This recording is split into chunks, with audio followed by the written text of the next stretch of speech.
Bismillahirrahmanirrahim. Assalamualaikum warahmatullahi wabarakatuh. Halo teman-teman, jumpa lagi di channel saya Ade Kartika Sari Seba. Oke teman-teman, bagaimana kabarnya hari ini? Semoga semuanya selalu dalam keadaan sehat walafiat teman-teman ya, dan lebih semangat lagi menimba ilmu. Oke teman-teman, pada hari ini saya akan membahas tentang transformasi data. Jadi ini merupakan part 2 teman-teman ya. Jadi kalau teman-teman belum nonton di part pertama, silahkan nonton dulu yang part pertama teman-teman ya. Jadi di part pertama saya menjelaskan bagaimana kita membuat variabel, membuat kasus, kemudian bagaimana kita mengedit ataukah mau menambah variabel, kemudian bagaimana kita mau menyimpan atau menghapus, semuanya sudah saya rincikan atau sudah saya bahas di part yang pertama teman-teman ya. Untuk yang part kedua ini merupakan lanjutan dari SPSS. Jadi ini merupakan part 2 ini adalah transformasi data.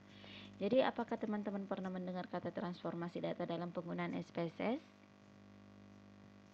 Oke teman-teman, jika belum nanti mungkin ada yang bertanya apa sih itu transformasi data. Jadi nanti kita akan bahas sama-sama teman-teman ya. Oke teman-teman, sebelum saya lanjut silakan subscribe dulu teman-teman ya, supaya saya lebih semangat lagi membuat videonya. Oke teman-teman, kita langsung saja ya. Saya kasih pengantar sedikit. Jadi teman-teman, transformasi data itu merupakan kita melakukan perubahan dari jenis data yang mempunyai skala interval atau skala ratio ke dalam skala ordinal atau nominal. Jadi kalau kita punya data numerik, kemudian kita mau ubah ke dalam skala kategori, nah kita harus lakukan yang namanya transformasi data teman-teman. Nah, kategorisasi atau transformasi ini digunakan untuk melakukan modifikasi terhadap nilai-nilai yang telah ada menjadi nilai baru di dalam variabel yang baru. Nah, transformasi data ini merupakan suatu bagian yang penting sebelum melakukan analisis data apabila salah satu syarat uji statistik tersebut mensyaratkan data kategori. Jadi kalau misalnya teman-teman mau melakukan analisis, misalnya analisis square teman-teman ya. Kalau analisis square itu kan dia harus menggunakan data kategori. Jadi data kita yang dalam bentuk numerik harus kita ubah ke dalam bentuk kategorikal. Oke teman-teman, sudah paham ya?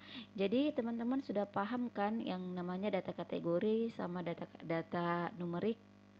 Jadi saya sedikit kasih penjelasan lagi ya teman-teman.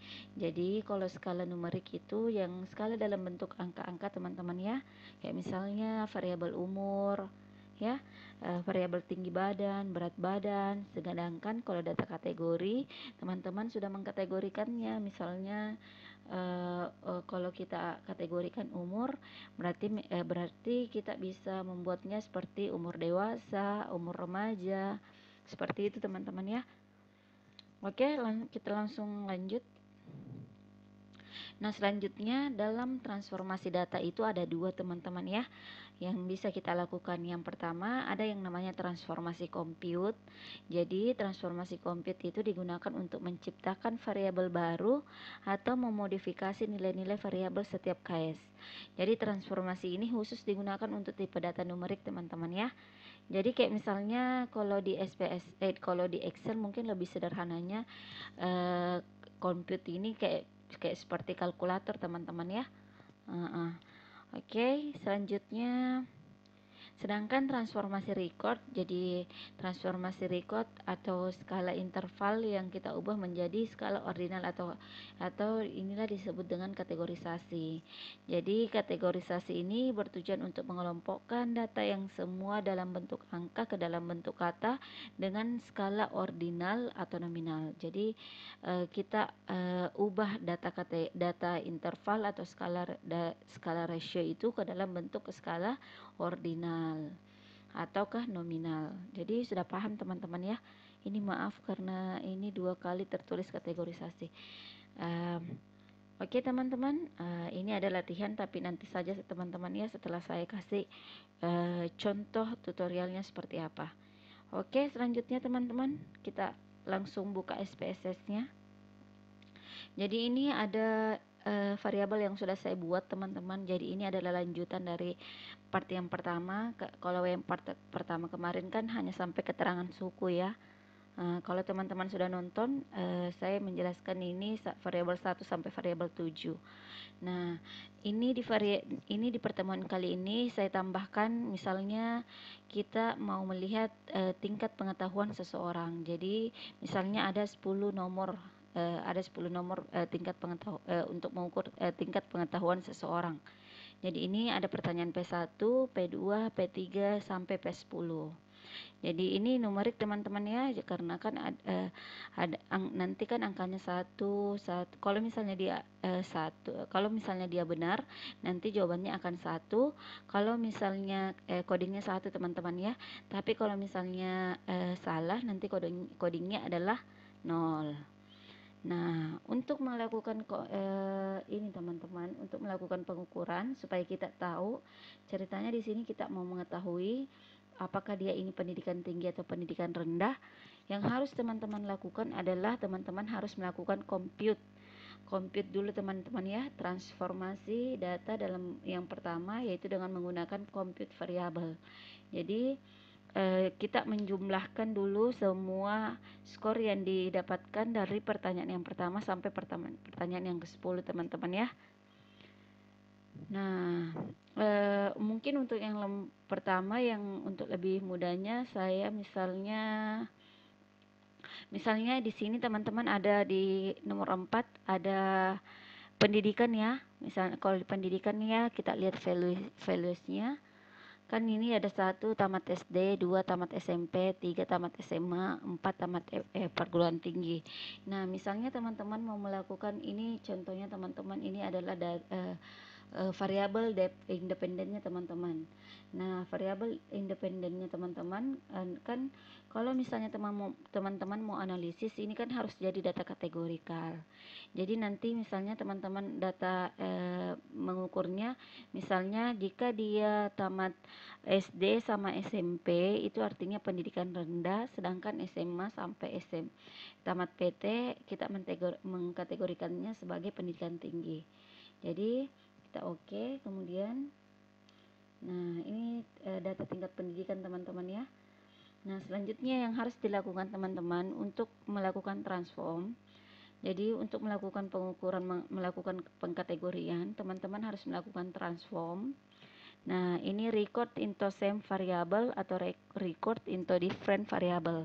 Jadi untuk record same variable bedanya dengan different.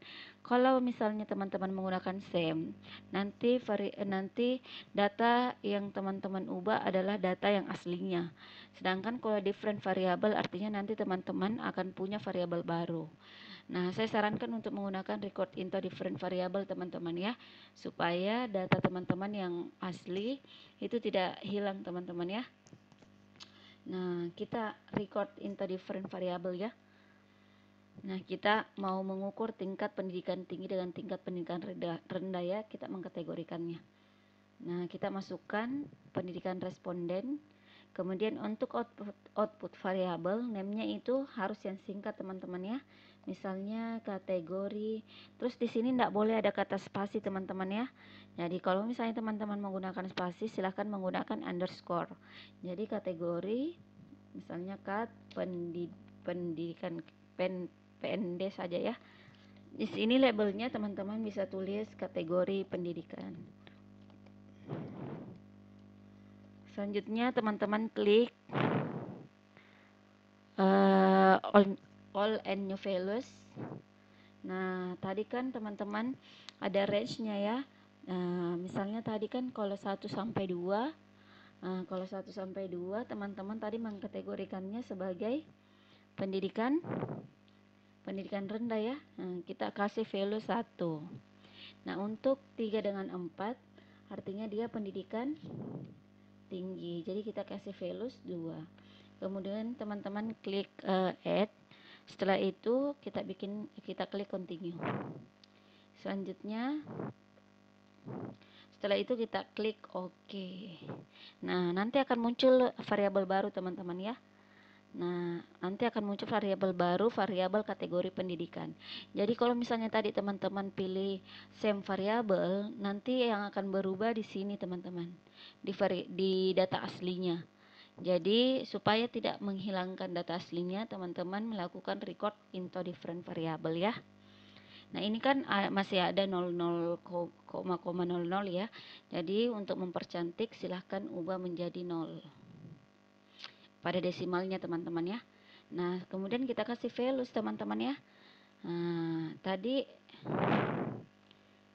kan kalau valuesnya 1 itu kan labelnya pendidikan rendah. Nah, kemudian kita tambah tadi valuesnya 2 pendidikan tinggi. Ini contoh teman-teman ya. Kemudian kita okekan. Nah, kita lihat di data view-nya seperti apa. Oke, seperti ini teman-teman ya. Nah, jadi kalau dia coding 2 berarti dia pendidikan tinggi ya. Nah, kalau misalnya teman-teman mau lihat dalam bentuk teksnya, teman-teman tinggal klik yang ini. Nanti akan kelihatan teman-teman ya. Akan kelihatan values-nya. Kalau teman-teman mau ubah ke coding lagi, silahkan tinggal klik yang ini ya. Oke, teman-teman sudah paham ya? Sudah bisa melakukan record ya. Nah, sudah bisa melakukan record teman-teman ya. Nah, bagaimana kalau misalnya di tingkat pengetahuan yang mau kita ukur? Nah, kalau untuk tingkat pengetahuan yang mau kita ukur, teman-teman harus menjumlahkan skor dulu teman-teman ya. Skor dari pertanyaan pertama sampai pertanyaan 10. Jadi kita tidak bisa langsung melakukan record record different variable teman-teman ya. Nanti kita bikin dulu compute, setelah kita compute baru kita record. Jadi langkah yang teman-teman lakukan, teman-teman silahkan klik transform, kemudian teman-teman compute variable. Nah, ini sama seperti misalnya kita kita melakukan kalkulator. Jadi kita masukkan P1, P2, P3, P4, P5, P6, P7, P8, P9, dan P10. Oke. Nah, di sini silahkan target variabel kita tulis misalnya dan kategori ya. Total ya, kita kasih saja total pengetahuan. Peng saja. Nah, selanjutnya teman-teman tinggal klik OK. Nah, nanti akan ada lagi variabel baru teman-teman ya. Nah, ini artinya totalnya, total ininya ya. Kita ke total dari penjumlahannya dari pertanyaan pertama sampai pertanyaan ke-10. Nah, ini kan masih koma-koma lagi teman-teman. Jadi silakan variable view lagi, kemudian teman-teman ubah jadi 0. Nah, ini kan total pengetahuan. Jadi ini merupakan data apa teman-teman? Nah, ini merupakan data numerik ya. Jadi ini data numerik, data dalam bentuk angka. Kemudian kita mau kategorikan ya. Misalnya pengetahuan tinggi sama pengetahuan rendah. Jadi yang perlu kita lakukan adalah melakukan pada menu transform. Jadi seperti yang tadi ya pada kategori pendidikan, jadi kita melakukan record into different variables. Kita kembalikan ini, kemudian kita masukkan total pengetahuan. Nah, ini kategori pengetahuan.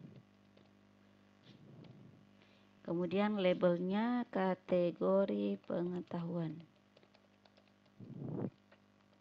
Kemudian change, kemudian all and new values.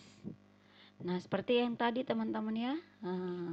Kemudian misalnya kita bikin range-nya kalau misalnya dia 8, misalnya 8 sampai 10, misalnya dia nilainya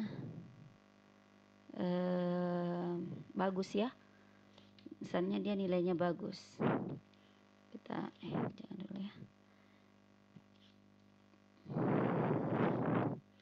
kita harus sesuaikan tadi yang pertama kan kalau yang pertama tadi satu itu pendidikan rendah, jadi kalau yang untuk ini kita juga harus yang satunya itu yang buruk ya.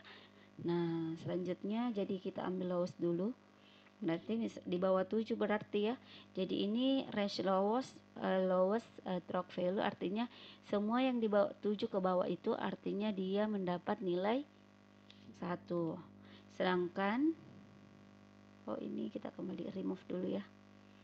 Nah ini kita range 7, kita kasih 1 dan kita add. Selanjutnya range 8 sampai 10, kita kasih values 2. Oke, kita lanjut saja, langsung continue, kemudian oke. Nah ini sudah ada teman-teman ya. Artinya kalau dia 2, 10 total pengetahuannya, dia akan mendapatkan nilai yang kategorinya bagus teman-teman ya, pendidikan tinggi. Kalau 9 tadi pendidikan tinggi. Kalau 7 tadi kan kita, kalau misalnya 7 ke bawah itu kan tadi kita mengkategorikan pendidikan rendah ya. 8 kategorinya bagus. Jadi kita ubah lagi ke 0, kemudian kita bikin values-nya ya supaya kita tahu. Nah ini tadi values-nya 1, ini tadi pengetahuan ya, pengetahuan rendah. Sedangkan kalau dia 2, pengetahuan tinggi. Selanjutnya tinggal klik OK teman-teman. Ya ini sudah ada ya. Teman-teman mau lihat lagi ininya, values-nya seperti ini ya. Ini pengetahuan tinggi ini ya. 9 pengetahuan tinggi, 7 pengetahuan rendah, 8 pengetahuan tinggi, 8 pengetahuan tinggi, 7 pengetahuan rendah. Oke, seperti itu teman-teman ya, kita melakukan pengkategorian. Sudah paham teman-teman ya? Jadi tugasnya lagi teman-teman membuat transformasi data pada data yang telah teman-teman buat. Jadi bikin datanya dulu teman-teman, setelah itu teman-teman bikin transformasi data, baik itu compute maupun yang recordnya. Oke teman-teman, sekian dari saya, mudah-mudahan videonya bermanfaat dan mudah-mudahan apa yang saya jelaskan teman-teman pahami. Lebih dan kurangnya mohon dimaafkan.